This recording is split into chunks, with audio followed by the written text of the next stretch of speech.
100 ml তেল, 1 বাটি দেশি পেঁয়াজ কুচি, কিছু আস্ত গরম মশলা, তেজপাতা, দারচিনি, লং, এলাচ, জিরা, 2 টেবিল চামচ আদা রসুন বাটা, 2 চা চামচ লবণ, 1 চা চামচ ধনিয়ার গুঁড়া, 2 চা চামচ হলুদের গুঁড়া, আধা চা চামচ জিরার গুঁড়া, আধা চা চামচ চাট মশলা, চামচ গোলমরিচের গুঁড়া, 1 টুকরো স্টার অ্যানিস, সামান্য চিনি, 2 টেবিল চামচ মরিচের গুঁড়া, 4টা আলু কিউব করে কাটা, 400 গ্রাম খাসির কলিজা সিদ্ধ করে কিউব করে কাটা, ধনিয়া পাতা কুচি, 1টা টমেটো, 5-6টি কাঁচামরিচ কুচি এবং পানি। প্রথমে প্যানে তেল দিয়ে দিব। তেল গরম হয়ে গেলে দিয়ে দিব পেঁয়াজ কুচি এবং গরম মশলাগুলো হালকা ভেজে নিব। একটু ভেজে দিয়ে দিব আদা রসুন বাটা।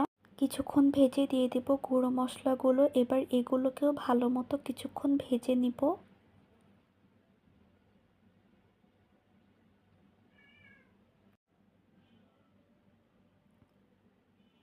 তেলে কিছুক্ষণ ভেজে দিয়ে পানি দিয়ে মশলাটা ভালো মতো কষিয়ে নিব।